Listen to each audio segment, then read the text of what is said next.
Hey Manoush, it's really great to see you're back and really miss you. This is Michael from Calgary, Alberta. So, I've been asking you all season, dear listeners, how's life? How's business? For some of you, it's going surprisingly well. I think the company responded well to COVID. We were quick to look after team members when you see so many other companies closing, and it's really, really bizarre to get an opportunity when so much craziness is happening in the world. This is Susanna. After a very difficult first 6 months of the year, I have finally decided that I am starting my own business. I'm about to hand in my notice next Monday. I'm going to be an entrepreneur. My name is Adam Walker Cleveland. I live in Racine, Wisconsin. When people ask, hey, how are you doing? It's kind of an awkward answer because we're actually doing really good. The pandemic is good for business, which sounds horrible to say. People are looking online and looking to companies that provide materials digitally, and we happen to be one of those. But even for those of you who have been able to make the best out of these weird times, well, you have doubts too. And so many questions. My name is Cheryl. I'm calling from New York City. I'm a personal trainer with a private studio on the Upper East Side. One thing that's going right with all this is that I've had to slow down and get really clear about what's truly important to me and what my values are and whether or not my business is reflecting those values, and where it isn't, how to make it so that it does. What's going wrong for me is not so much going wrong, but it's the biggest challenge, which is the limbo, the uncertainty, not knowing whether clients who have skedaddled will come back. Not knowing how long my landlord will continue to give me a slight break on the rent. My name's Jeremy. I'm all the way in France. I work in tech. I just turned 26. So right now I'm at a point where I'm starting to think a little bit more long-term and trying to assess what I want to do with my life. On top of all that, there's the whole pandemic thing and the whole climate change thing and social inequality thing. And it's kind of hard thinking about your career and what you might want to do in 20, 30 years when you're not even sure that society is not just going to crumble around you and just collapse in the next 5 to 10 years. Hello, Manoush. This is Emily. I'm a very small business in this big world, and I wonder what that means. What does a tiny business like me mean in the world economy? Maybe it's just good that I'm employing myself and helping people feel better on a daily basis by doing Pilates. Is that enough? This is Percy. And as much as I try, I cannot find a silver lining. I just keep feeling that it sucks, and I can't avoid just feeling sorry for myself, and I have to do the dreaded pivot, but I just don't know how. I don't know what to do. Just this thing that everybody keeps saying of reinvent yourself, but what do you do when you don't know where to start?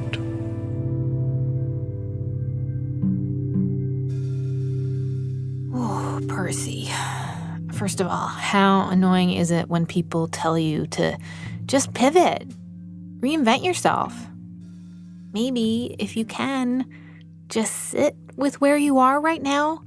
It may take time and lots of long walks to figure out where you need to go next. And meanwhile, you should know you are not alone. I have got so many emails from other listeners who are finding themselves in a tough, stuck spot right now. And every day you are going to feel different. Some days will be better, others will be worse. And that is normal. I am feeling it too. And so I am super grateful for messages like this. This is Katie from upstate New York. Thank you for ZigZag. It's my favorite podcast to date. I feel really invested in these stories, and I wouldn't underestimate how important your voices are right now. Katie, it is thrilling to hear that this show helps you in any way.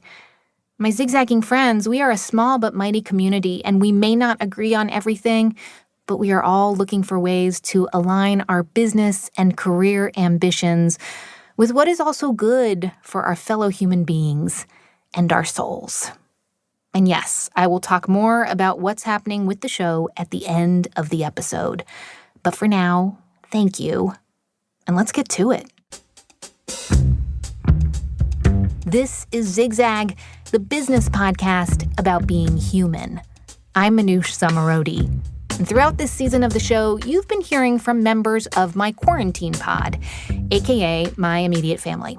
Most of them are used to me wandering around with a microphone. This guy, not so much. Just tell me, just so we know who you are. Who are you? I'm Ali Zomorodi, your father. Yes, you're my father. And this episode is going to be about immigrants' contribution to the economy. Well, that's one part of it. And I just want to explain, there are many reasons why people come to the United States. Can you just explain why you did? I came here to go through my residency for a specialization. I'm a medical doctor.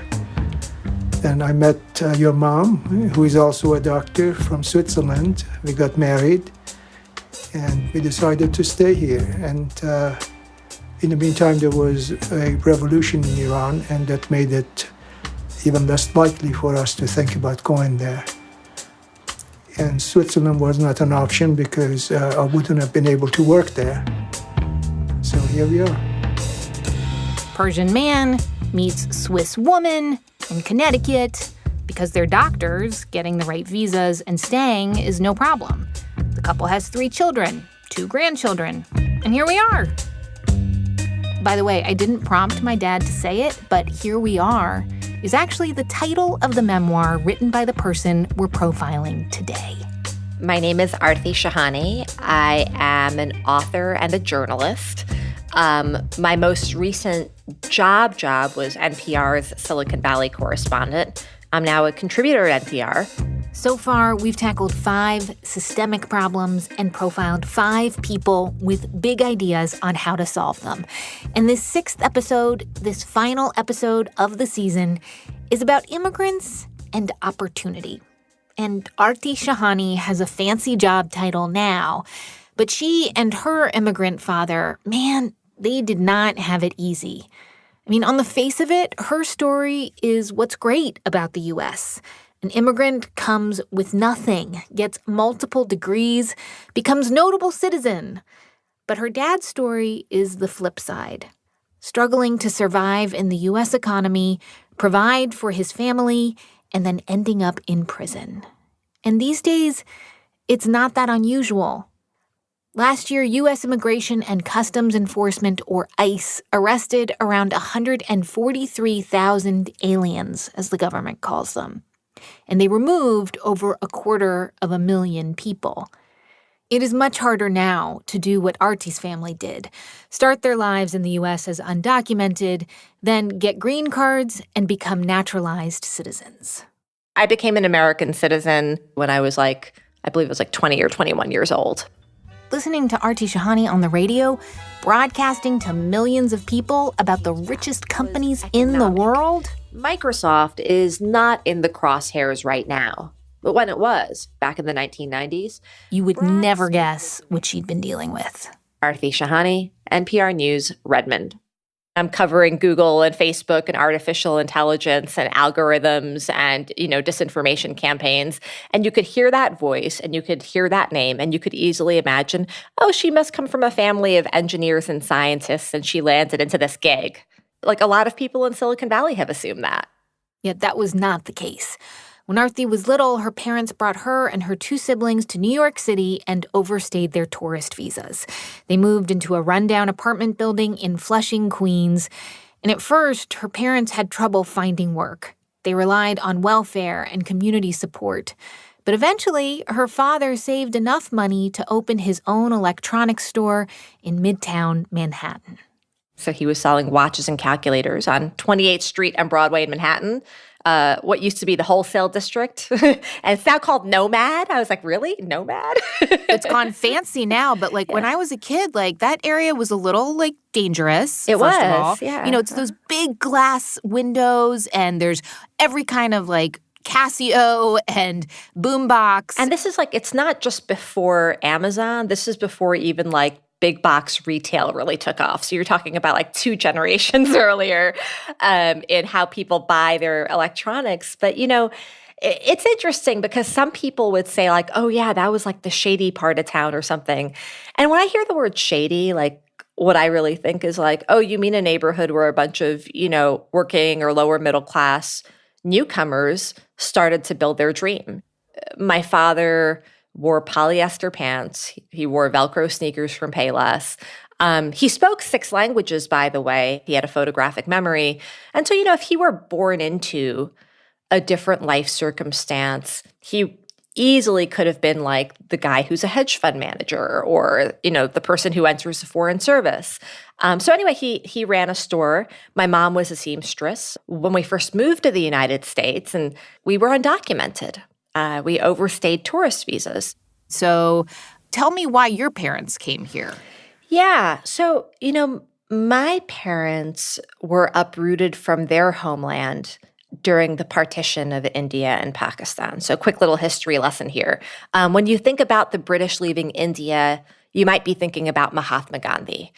In fact, when the British left, it wasn't just some sort of peaceful march to democracy. What in fact happened was the Brits assigned a man who'd never set foot on the subcontinent to divide India and Pakistan into 2 different countries. The guy basically drew a line through the map, and in the real world, tens of millions of people were uprooted, forced to leave, and or murdered. So my parents, who were very young children at that time, they were born in the part of India that is now Pakistan, and they were part of the millions of people who fled south. So my father, his family was quite poor, like poor as in like even developing world standards poor. And, you know, they lived in a small kind of shack, outhouse for toilet, spread cow dung on the floors to redo your floors regularly, that kind of situation. No reliable electricity, that kind of thing. And Dad, when he was a teenager, he left to become a migrant worker in Beirut. That catapulted his journey in basically country hopping in search of work. He eventually landed in Morocco. And my mom, her family went from the Indian subcontinent over to Spain. And they had more means than my dad's side. And from Spain to Morocco. And in Morocco, my parents had gotten married. And that's where me and my siblings were born. I was born in Casablanca. It sounds incredibly romantic. It does sound, it sounds glamorous. And my parents met at a poker game, too. That's also glamorous, yes. It's like you were born into a Bond movie or something. Yeah, yeah, only nothing could be further from the truth. No, so what was the truth? Like, why leave Casablanca? Why is it like, oh, we hear America's going to make us rich? Or like, what was the story? You know, it's so interesting. And I didn't really know the specific trigger for leaving Casablanca until I began writing the book. And, you know, my mom would say that, oh, we wanted a better life. We wanted a better life for you kids. I couldn't help but think, Mom, you say you wanted a better life for us kids, but we had a crap life. What are you talking about? You know, like, why would you have been so irresponsible as to cross an ocean and choose to overstay your visas and be undocumented with 3 little kids' lives hanging in the balance? I was upset when I was asking her about this. And that's when she told me a story I actually knew nothing about. It was effectively a story of some pretty severe abuse happening at home. Not my father abusing my mother, but my father's family. And things had gotten so bad at home, she attempted to take her own life. And I did not know that my mom had attempted suicide. That was totally news to me. It was unsuccessful.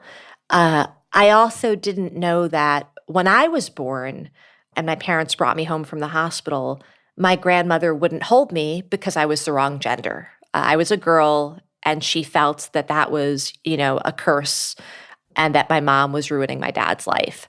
The point is, my family left Morocco really because It was easier to cross the ocean than it would have been to cross the street and move out.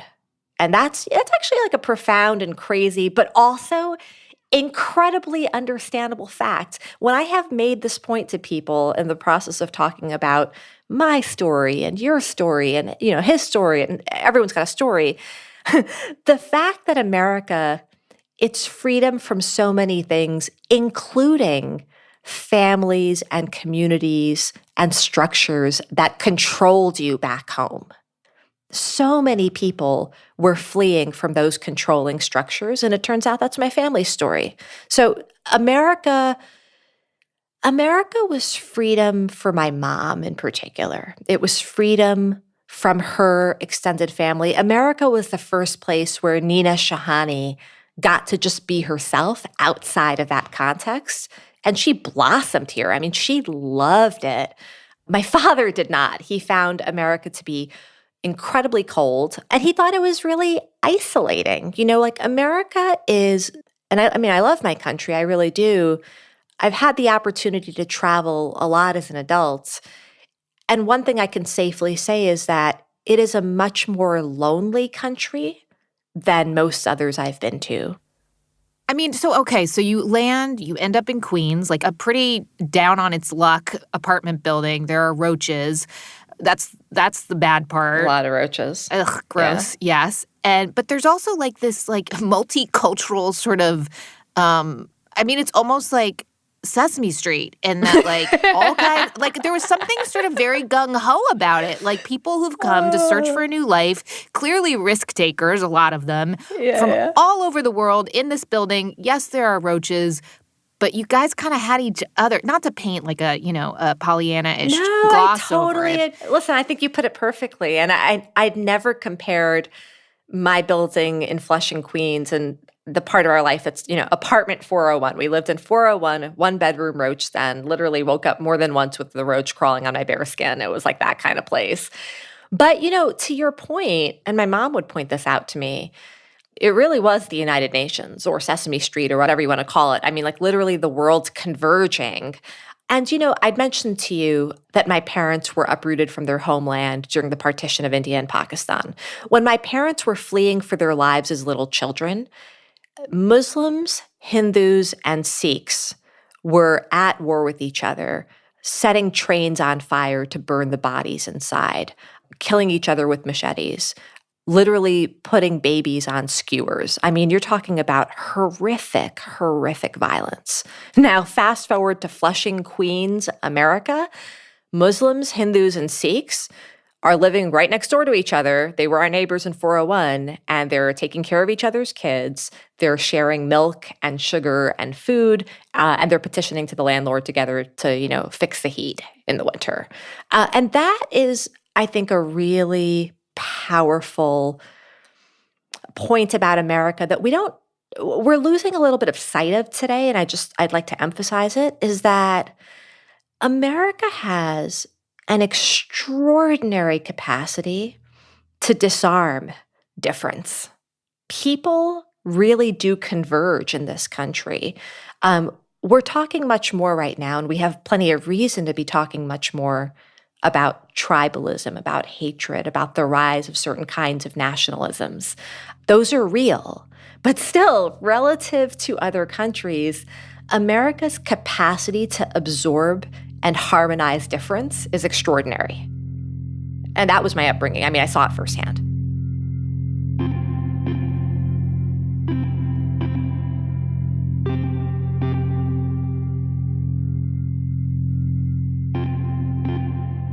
Okay, so I want to fast forward a little bit.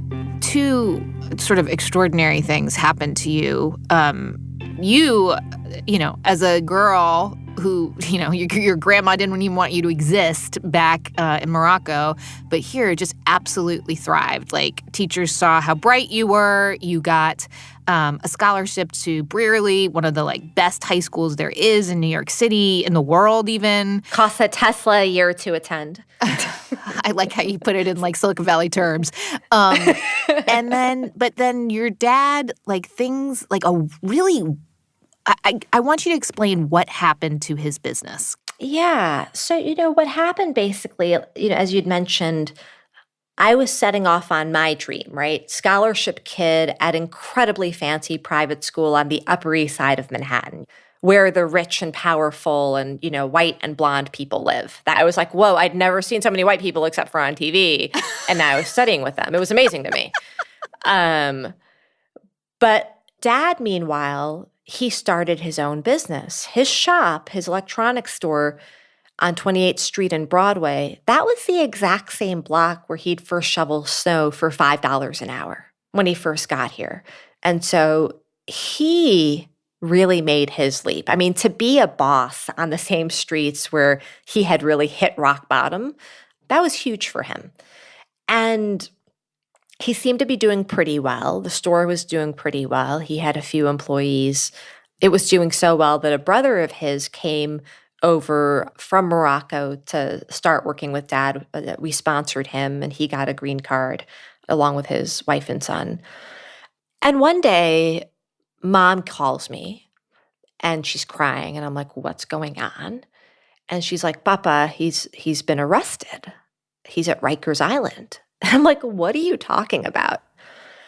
Basically, what happened was that, according to New York State, my dad and his kid brother were a front for the Cali drug cartel of Colombia, and they were selling watches and calculators to clean the dirty drug money of this notorious criminal ring that was, responsible for the assassination of a journalist in Jackson Heights, that was responsible for pushing drugs on little kids, that, I wanted to be a prosecutor when I grew up. That was my career goal when I was a kid.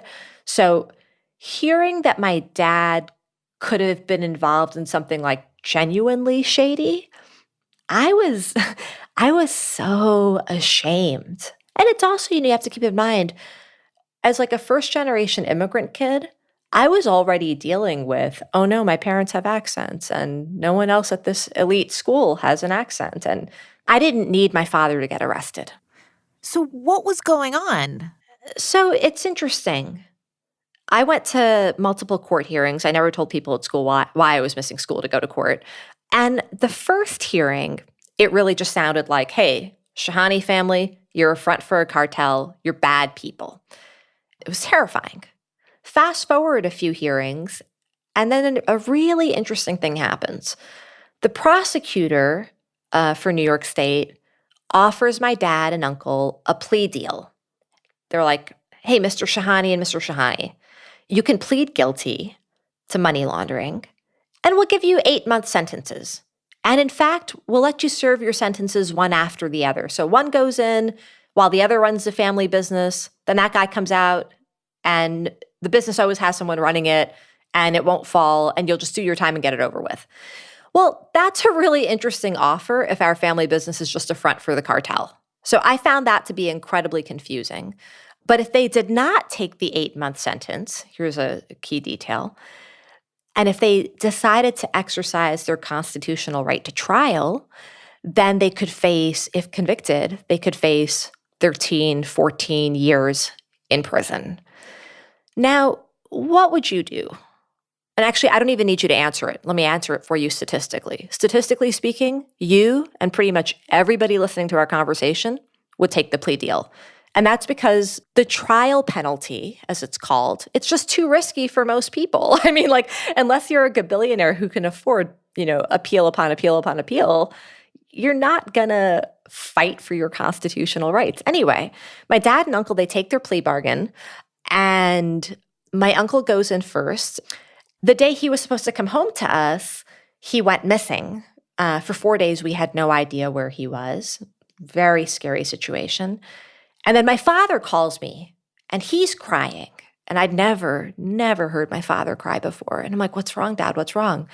And they're like, immigration took Ratan. I'm like, what are you talking about? He's like, for deportation.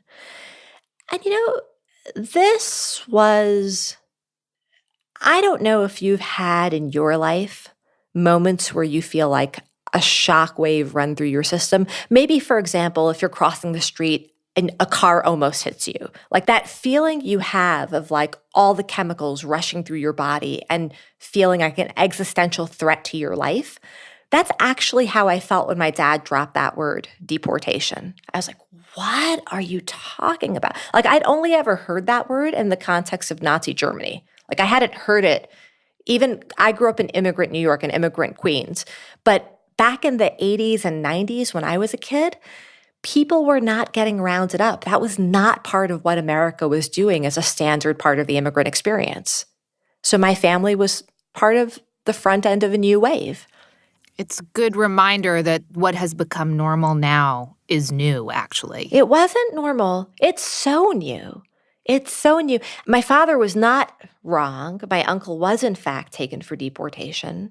I assumed that we would go into a court and say, hey, this man is a green card holder, legal permanent resident. His family members are all legal residents and naturalized U.S. citizens. And he already served his time. Please just let him go. I was totally wrong. My uncle was pretty much summarily deported. And then my father would basically be next. At this point, did you believe that your father was guilty? Like, what did you think your father had done? I believed that my father was doing what everybody else in the wholesale district was doing. And that is selling watches and calculators and totally legit goods to anybody who wanted to buy them. That's it. Basically, you want to buy it? You got the money for it? Sure, we'll sell it to you. That's what my dad and uncle were doing. That's what all the other businesses on Broadway were doing.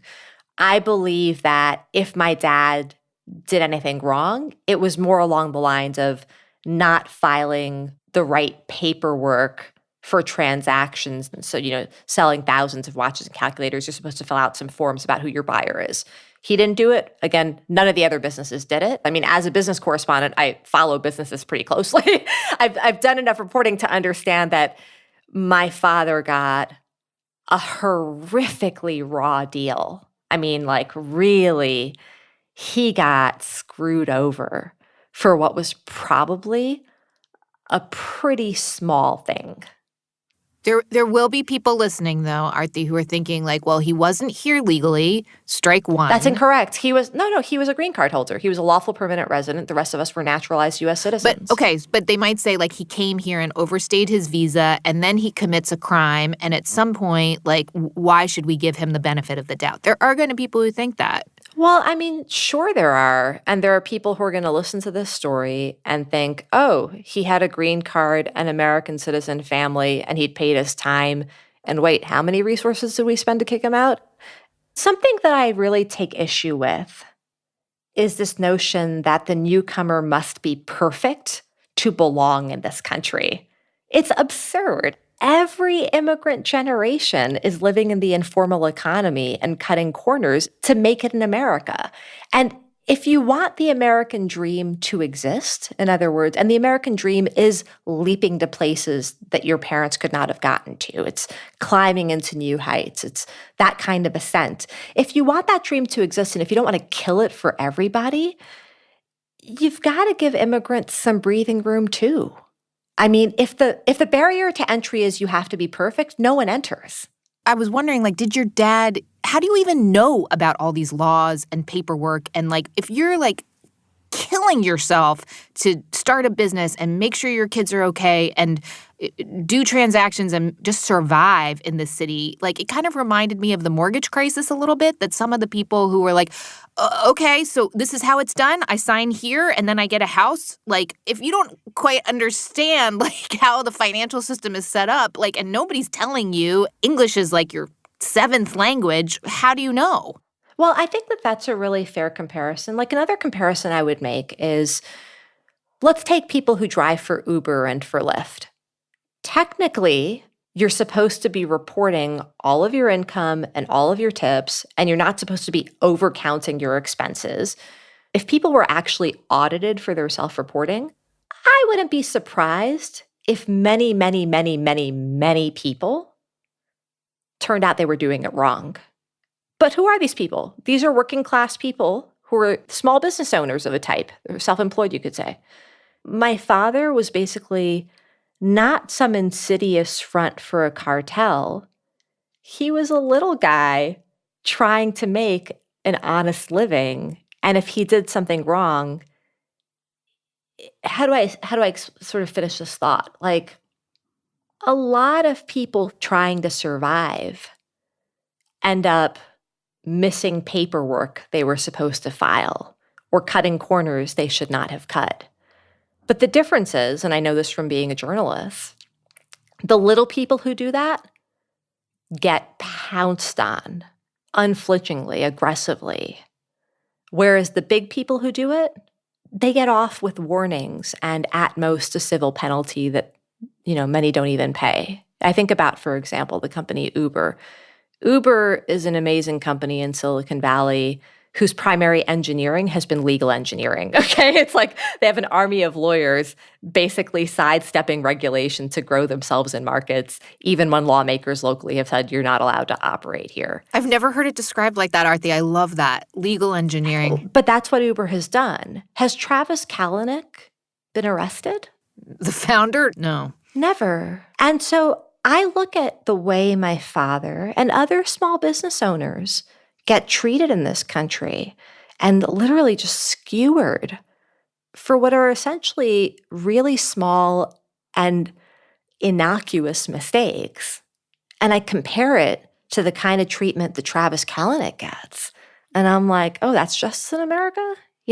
So I'm not trying to make the case that we should be a lawless country where people just do what they want and the borders are wide open and everyone crosses.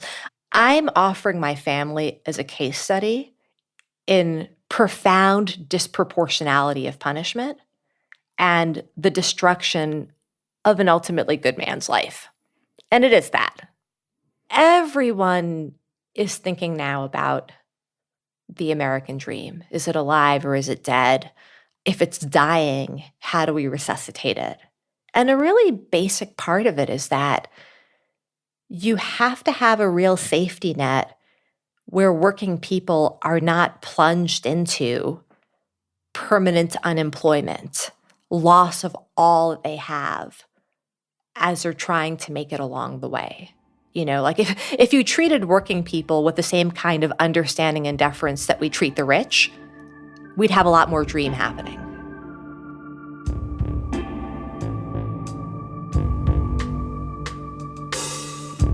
Arthi traces the beginning of the end of that dream back to the 90s, when the Clinton administration passed new laws that put any immigrant, even naturalized citizens, on a fast track to deportation if they committed any crime.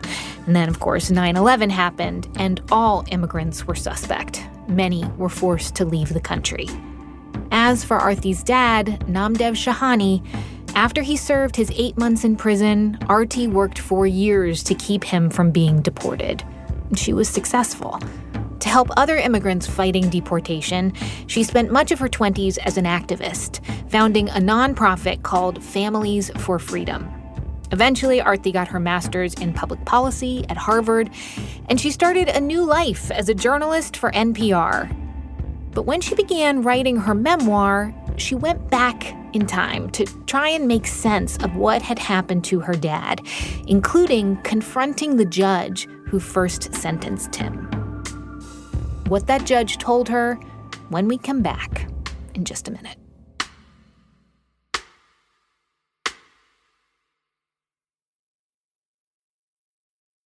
So here's a fascinating statistic. Immigrants account for roughly 28% of all small business owners in the U.S. They are 2 times more likely to become entrepreneurs than native-born business people. So we need them to make jobs. Keep that in mind as we get back to Arthi. So a really odd thing happened to her after her dad got out of prison. A jailer from Rikers Island pinged her on LinkedIn, wanting to connect. And she's like, okay, maybe he heard me on NPR. They also had people in common on the platform. And the two of them ended up getting coffee. We got together. He asked me why I was interested in Rikers and criminal justice, because it was evident from our conversations that I was. And I was like, oh, my father was locked up at Rikers. And he was not expecting that answer. I knew he wasn't going to expect that answer. I kind of dropped it there. And then he asked me a bit about who the judge was in the case. And I was like, I told him, this guy, Joel Blumenfeld. And he's like, is that right? That guy's my very best friend. So he offered to introduce or reintroduce me to the judge. And then the judge invited me to come visit him in his chambers in the Queens Criminal Courthouse. And just to explain this, the daughter of a defendant does not, in general, hang out with a judge in his chambers. That doesn't happen for people. But I didn't tell my father about it. I didn't tell anyone in my family I was going to do it. I go into Queens, walk up the steps to his courthouse, hand the bailiff my card, and I'm like, hey, I'm here to see the judge. Bailiff walks me back to the chambers. Judge opens the door. Judge is smaller than I remember him. Like, I remember him as being like this huge towering figure in billowing black robes, and now he's like a nice little old man. And, before I come in really to his office, before I sit down on the couch, I think before we even shook hands, the judge tells me, literally first words out of his mouth, your father and uncle should never have taken that guilty plea. What a mistake. I literally felt like someone had punched my stomach. I wanted to vomit. I wanted to get the hell out of his chambers. And I thought to myself, Arthi, why are you doing this? Why are you here? This is a mistake. Stop poking into the past. You're going to get stuck there, and go enjoy and pay attention to your nice new life. So it was a very hard meeting. I will say this, that from where the judge was standing, in his words, he saw two family guys running a shop. Maybe they did something stupid, but again, this is his words, nothing that warranted destroying their lives and their livelihood. And he thinks they got a bum deal. One of the things that you talk about a lot in the book is that as a daughter coming to the United States, your father was part of a patriarchy where men do the earning and women and girls do whatever the men tell them to do, basically. But because you were really the American in the family, you and your siblings, the power dynamic shifted immensely. Can you talk about that a little bit? Yeah, no, absolutely. I think it's both the power dynamic shifted and also my innate nature was allowed to come out in this country in a way that it would not have been allowed, let's say, where I was born. When the legal problems kept evolving and escalating and evolving and escalating, there came a point at which my dad started to turn to me for help.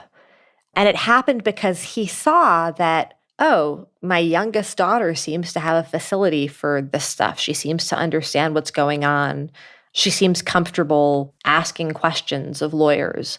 And so, the role that would have been reserved for the eldest son ended up falling on the youngest daughter, in part because, maybe I have a more litigious mind than other people in my family, so it's sort of a good fit for it, but also because in this country, it's okay for that to happen. It wasn't shameful for my father to talk to his daughter about things the way it would have been maybe back home, so to speak. But did he feel comfortable with that?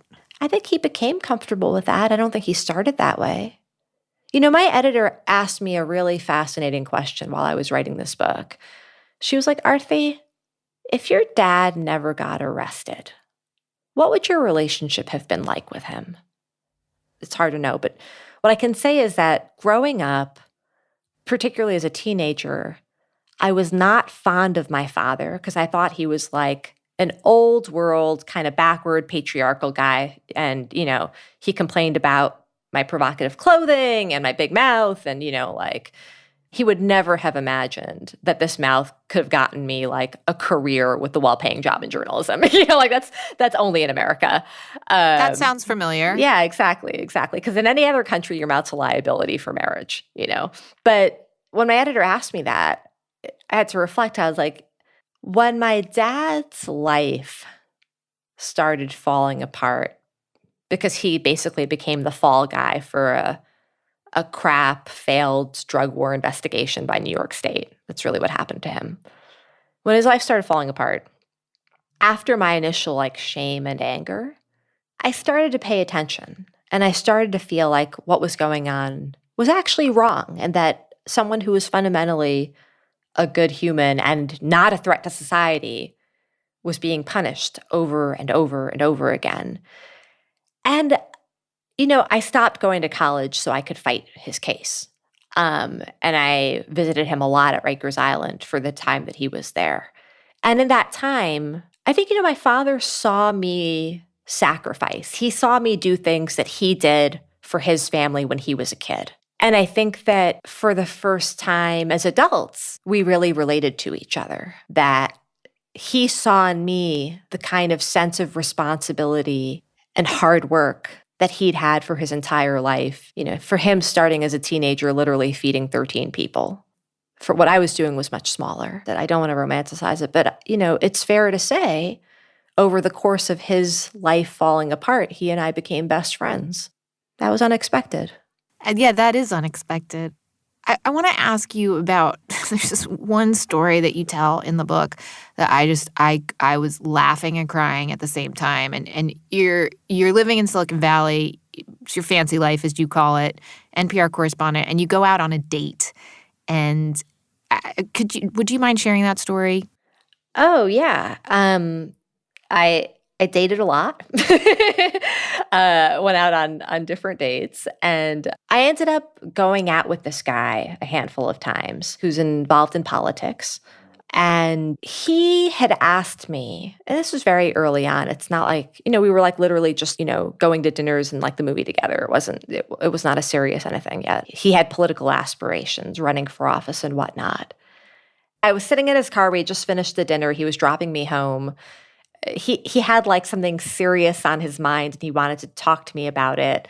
He was like, hey, can I ask you a serious question? And I thought that was so strange because it's like, I think this was like the third time that we were going out. So it's like, you already have a serious question. And I didn't know what it was. And he was like, how do you think your dad's whole story would affect my political career? Whoa. I remember hearing that and thinking two things. One thought was, have you been Googling me? And I'm sure he was. Clearly. And two was, what do you say? Whole story. Do you mean the part about him being convicted for a first-time nonviolent offense? And the judge said he was disproportionately punished for the relatively small thing he'd done. Do you mean that part of it? Or do you mean the part of it where he was left stateless as a child and supporting a family of 13 by the time he was a teenager? Or like what part of his whole story are you talking about? Do you actually know his whole story?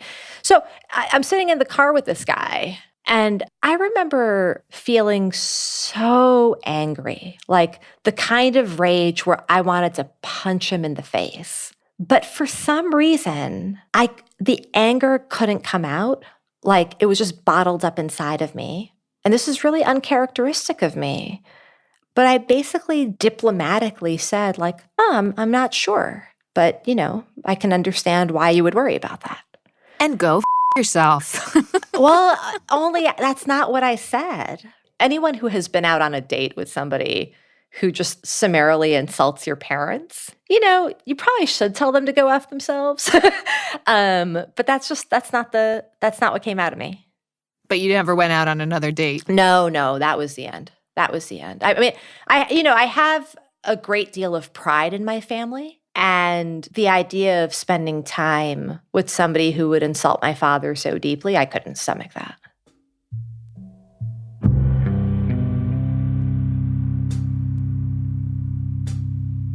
Arti, I want to use the last minutes that we have to sort of get a little philosophical. So the show is ZigZag.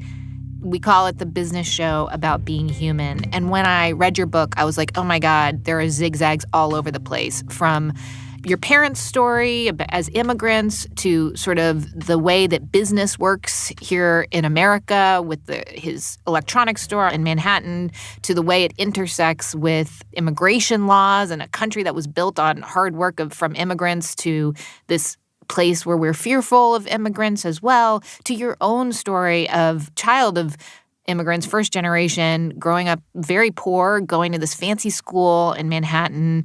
And then you went to Harvard and you ended up at NPR. And like There are just zigzags all over the place. And I guess I'm just sort of wondering, like, when you look at it, is it unusual, your story, your zigzag? Or is it like the more that you've been traveling and talking to people about your book and telling your story, does it feel like there's something sort of quintessential to it?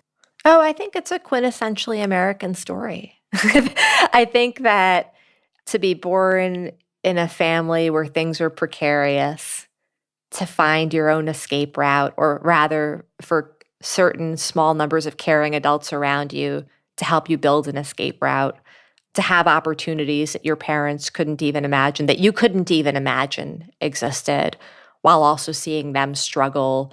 You know, me living the American dream and my father living the full-on nightmare, and those coexisting in the same family, that is quintessentially American. And in terms of your own identity, so much of it, which I didn't realize, so much of your life was wrapped up in this helping him sort of navigate the legal system, fighting for immigrant rights more generally. You were an activist. I had no idea. And then you took a very sharp turn and became a journalist, which is really unusual for an activist to become a journalist. And I'm wondering, where are you now in your path? What I realize is that in my activism, in my journalism, I am a storyteller who cares about justice. That's who I am. It's not actually that complicated. And so there's a skill set, you know, and this is like an interesting thing to do, right? Like, this is the career advice part of the conversation. What I would recommend to people is figure out what is it you're really motivated to do. And by that, I don't mean name a sector. Don't say, oh, finance or law or biotech. No, don't name a sector.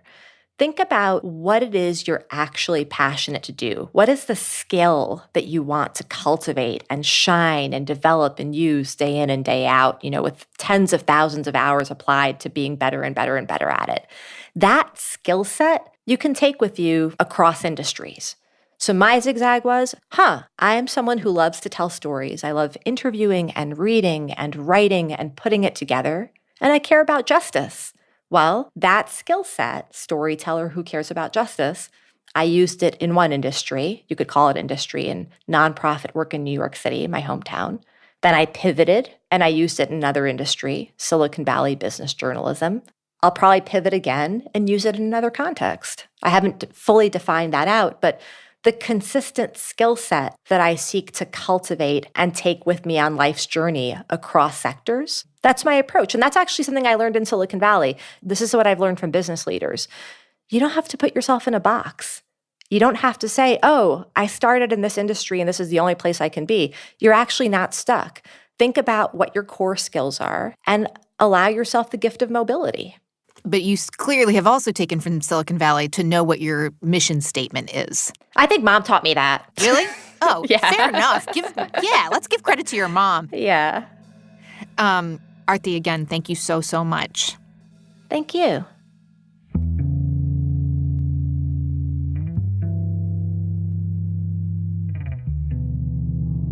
Arthi Shahani's book, Here We Are, American Dreams, American Nightmares, a memoir, is out in paperback this fall. I cannot recommend it enough. And I really feel like her family story says so much about the future of this country, how our economy works, entrepreneurship, and why so many of us, we want to reinvent our careers or businesses or even the capitalist system so that it feels a bit more humane, right? And you know, I just really hope all 6 episodes of this season of ZigZag helped you keep that flame alive in yourself. Just making the season did so for me. Like I said, I wasn't sure I was going to be able to pull it off without Jen. It's not been quite as fun, but it has been so satisfying. So thank you. And here's what happens next. Got a lot to share, so bear with me. Okay, some of you have asked how you can support ZigZag. It's really simple. Please tell 3 people about the show. Keep this 5th season circulating amongst people who care about aligning their work with their values. And of course, please rate and review the show on Apple Podcasts, because then that stupid algorithm will suggest the show to more people. And as for season 6, I'm in the midst of figuring it out. the best way to find out what's happening and continue to stay in touch with me is by signing up for my newsletter. I try to put it out about every other week with articles I think you should know about and links to the stuff I'm working on at my other job as host of NPR's TED Radio Hour. Please sign up at zigzagpod.com. I'm hoping to do something interactive for season 6, kind of like the Boredom Brilliant project that I wrote my book about. So if you've got an idea of what would be helpful for you, kind of like a week-long challenge, email me at zigzag@stableg.com. The team that made this episode includes David Herman, Maria Wartel, Dan DeZula, and Armin Zamarodi. Lauren Reimer did the illustrations. Also, always a thank you to Jen Poyant. And a big thank you to the team at TED who made this season possible. Of course, I gotta give a shout out to my willing and supportive family, husband Josh, son Kai, daughter Soraya, sister Gita, brother Armin, mom Burgell, and dad Ollie. What a summer it has been. ZigZag is a member of the TED family of podcasts and comes from Stable Genius Productions. I'm Manoush Zamarodi, and thank you so much for listening.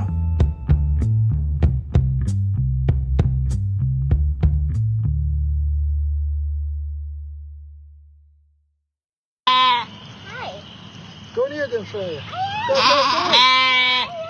You're not don't be afraid of them. They don't hurt. They're hungry. Almost See? Here, see? They don't hurt you. It was so cute when they were running, 4 of them together, wasn't it?